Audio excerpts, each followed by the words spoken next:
Well, I've seen it a few times. It still brings a tear to my eye. Congratulations. It is a magnificent film. I don't even know where to start, but I guess where I have to start is... Well, we'll bring him on in a minute. But where I have to start is, I mean, where did you begin to make a film like that with the footage that you have? I mean, obviously one of the most amazing things about this film is those moments that you can't believe are actually there. I know huge amounts of this footage sits with FOM, and Ian Holmes from FOM is here tonight and played a very big part in the film as well, I know. But I mean, where did you start? Because the idea for the film, to do it as a documentary, came from James Davies, who unfortunately couldn't be here this evening.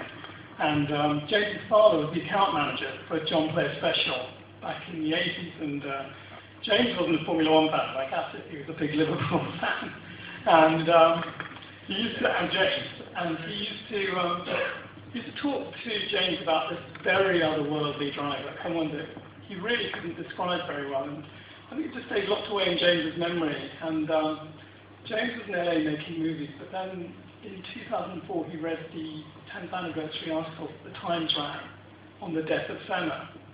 And he was really motivated by that. He had a 3-picture deal at Working Title and said to Eric Fellner, their co-chairman, let's make a documentary on the death of Senna. And my wife was the head of development at that time, and she said to James, she'd made a film with him before, if you're going to make a film about Senna, you must talk to my husband, who's the ultimate Senna fan, and he's written some romantic comedies for us. I know what kind of reference that is. And I met James, and we hit it off very, very quickly. And I just said, I think to make a film about his death, to make a film just about Imola, even if we use flashbacks, it'd be sort of to miss the point of him. And I think he was a man who was just so large, so much larger than life, a living legend. But I think if you look at his life, it's the only way that you can really explain the context of his death. And to cut a long story short, the Senate supported us. Ian Holmes is out here. James and I went in and spoke to Ian about the plan for the film, and he supported us, Bernie supported us, and then that's it. Came up. Yes, so I came aboard once James and Manish had already met and spoken, and Manish had already written an idea down, or kind of an outline of what the story could be. He'd already met with Bernie, he'd already met with Viviani. So the job then was really for someone to try and make it into a movie. And my background is making dramas, making feature films. I made a few short documentaries when I was at university, but I'd never made a documentary before. So my interest was, I'm a big sport fan. I wouldn't in any way say I'm ever an authority on Formula One, but I watched it. I remembered the rivalry between Senna and Prost. I remembered Imola. I was watching live. So as a huge fan of sport, for me this is an amazing opportunity to put sport and cinema together. And the biggest aim all the way down the line was to make a movie to make a movie, full stop. To make something that wasn't television, not a TV documentary, not something that, it had to be seen on a big screen, it's an amazing screen to see on. And also to try to do it in such a way where we've managed, with someone like Manish on board, working very closely together with a big Formula One fan, a big Senna fan, to try and get our facts right, tell the story for Formula One fans, but also to make a movie that would work for people who've never seen a race in their life and never seen anything. People who have no interest in sport. That was the challenge. How do you make the film emotional and engaging for people who know nothing, and for it to work for people who know everything, and to make it work on a big screen when essentially you're working with television. Everything we started off with was video or was screen seen on the TV. So that was what we set ourselves a task to do. What do you think makes him such an attractive subject for a film like this? Why does it work so well? He's just got so many layers. There are so many elements to his character. There's so much. He's the genius on the track and the humanity of the man off the track were the two things that seem to keep coming back. And so, he was eloquent. He looks amazing. He can talk amazingly, but he can also go out and do it physically. So he's like a proper movie star. The guy is what you dream about. When you make a movie, this is who you want to have.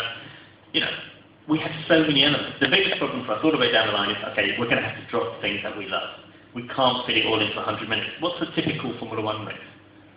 That's the length of the film, right? So we've got one race and we've got to tell an epic life during the length of one race. And so that's kind of the challenge. And it's a good challenge. It's like having an amazing story and we're going to have to try and pick the best bits of the best. And the golden rule was we're making a movie. If we can't show it, we can't put it in. It wasn't going to be a version of lots of anecdotes of people telling their stories that you've read in lots of books. That was the challenge. We had to find a way to show it. Now, you're a screenwriter, obviously, Manish, and the art of screenwriting is to fit everything into a 3-act structure, isn't it? So how did you... I mean, a lot of people out there, hopefully not too many people out there, are sitting there thinking, oh, they didn't show my favourite race, or they didn't show enough of Donington 93, or... Because this isn't an exhaustive compendium of their kind of career. This is a film to take this sport to a bigger audience, but to tell that simple arc of that story. So how did you nail that down? I think the technical challenge was exactly that. You've got to... Your first act is basically explaining the character and taking him to a point where there is a big turning point in his career. And weirdly about this film, it could have been anything, but really the film for us gets going at the end of the first act, which is when he becomes world champion. Because you can make a film about a man who becomes world champion, but really that's when the sport fights back. And I was explaining to someone that the second act, I call it the struggle, because it's only when you become world champion, and I think a lot of people really understand this in Formula One, is when you're at the top. That's when it gets very, very hard. And so the whole of that second act is the struggle, and within the struggle it's the second championship, the loss of the championship, the third championship, the whole Williams coming along, you know, a car that he can't beat and then wants to get into. And then the third act is the death of Ayrton Senna and the funeral. And that was really the technical structure from very early on. If you think about all great films, though, one of the things that is always in all great films is a great soundtrack. And we had a CD of it playing when you all walked in, and I'm sure some of you picked up on the vibe that was created by it. I've been listening to it in the car for months, and when you see the music, I mean, in the Brazil premiere, I was lucky enough to meet Antonio Pinto, who wrote the soundtrack for it, and a more charismatic and interesting man you couldn't have to meet. But tell us the story of how he came to write the music for the story, and how fundamentally important it is to this film. Yeah, it's a huge part. I mean, a lot of the films that I've made before have very little dialogue, so music plays a huge part of all the films that I try and do. And I've worked with a regular composer, Italian guy, Dario Marinelli, who's won an Oscar, so you know, I'm used to working with an amazing composer. What happened on this film, and what happened throughout the process of making this movie, is that people would ring up, and people would say, we hear you making a film about Senna, how can we help? And it's never happened to any movie ever before, is that people would ring you saying, what can we do? And Antonio was one of his people. He called James, his agent called James, said, we hear you're making a film about Ayrton Senna. Antonio Pinto's a massive fan, can you do the music? And I knew his work. He did City of God, he did Central Station, he's worked with Michael Mann on Collateral. The guy was a great, fantastic composer.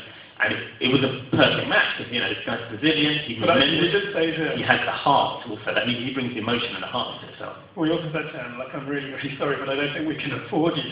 This guy's an Oscar-winning, an Oscar-nominated composer. And he came back and said, no, you don't understand. I'm writing the music for the film. He said, no, I don't think you understand. We don't think we can afford you. He said, no, I don't think you understand. I'm writing the film for Senna. This is the thing, yeah, but this is the thing. We were cutting in Soho. By now we were putting the film together, and the way the film was constructed, right from the beginning, we were editing and getting all the material together, and then going off doing more research, rewriting the script, editing. So it wasn't easy for me to just fly out to São Paulo to go meet Antonio, and we could fly him over to London. So without seeing anything, I said to him, look, I need you to do me a favour. I need you to write some music and send it back to me so that I've got something to edit with. And also that would be the best way to show the financiers and the producers that, you know, you're the man for this film. So he sent me all of his back library from all of his other movies, which I love, and there's some of that is in the film. But he wrote 3 scenes without watching any of the picture, but just from his memory and from his heart, from what Senna meant to him. And the main themes of the film are the themes that he wrote before he saw the picture. The theme in Brazil 1991, when he went in Interlagos, the theme that you had at the very ending of the film, all of that was written before he saw the film, just from his own heart and his own memory. And that's when music works the best, is, you know, when it's just instinctive. And so yeah, it's also always a special moment in a film when you've got the music and the picture together. And so we had the music long before we were anywhere in actually working out what the structure's going to be, which was, you know, amazing luck. And he's a great guy. Let me ask you both, what is each of your favourite moment in the film? Maybe the same thing, but mine is still Brazil 1991. There's something amazing about that moment and that race, and the way, in a way, it's him racing himself almost. You know, it's about him saying, I'm not going to give up. And for me, it's something, technically, it's probably the worst looking footage, you know. It looks awful, but it doesn't matter, because it's just this amazing thing. Him on the podium, you know, you can almost sum it up to that thing, is that's what he stood for. I am not going to quit. I'm going to keep going until I win. And the way the music and everything comes together, I just love that sequence. And, you know, his dad kissing him and him saying, be gentle, touch her, just makes me cry. As Reginald Lemmy said, it was his most heroic moment, I think. And is that your favourite too? Yeah, absolutely. I'm sure a few of you have got some questions you'd like to ask these two. It's not every day you get the opportunity to ask a question of the producer and the director of a film. We've got a couple of roving mics in the room. Does anybody want to ask these guys a question? Yes, down at the front, gentleman on the left. How much input did Bernie Eccleston have to the film? And most of the footage is owned by him. Copyright FOM. Yeah, I mean, we to make the movie, we had to have access to Formula One's archive, which, as far as I know, no one had before. So we went in there, and we had a few weeks in there. Managed myself and the head researcher Paul would sit there on machines, whizzing through tapes and going through the handwritten logs to find anything that could be relevant to the movie. But there is one issue about Bernie here, which is that our original deal gave us a limited amount of footage, and we would have to write, if you like, a shopping list of what we wanted, and they were happy to go and dig that up for us. And I think we went in to see Ian, and we explained that we just can't make the movie in that way, and by the way, can we have double? I mean, it's important. It's worth saying, we were originally budgeted, when I came on board the film, the budget was worked out that it would be set up more in a conventional documentary way, 40 minutes of archives and 40 minutes of interviews, present day talking head interviews. And then we started to work and we cut this film that was 7 hours long just with archive. And then it became 5 hours, and it was a pretty amazing 3 hours, and then 2 hours, but with no present day stuff, and we were just way over budget. So we had to go back. Ian writing down what we needed on a pad. Anything else? Yes, and we need this. Anything else? Yes, and we need 4 weeks access to the archive. Like that. And they came back and said yes. Yeah. Sorry to take the point, was there anything that you weren't allowed to use? No. Nothing. No. Anybody? We had to find it. That was the challenge. But, you know, normally you go out and you shoot a scene if there's something missing in the movie. And here we couldn't. We could write what we needed, and we had to go and find it somewhere in an archive, somewhere in the world. Yeah, there's a gentleman at the back there with his hand up. Get a mic to him. Just put your hand up, please. Stand up, maybe, so you can see more clearly. You stand up or shout. Next question, fastest shout.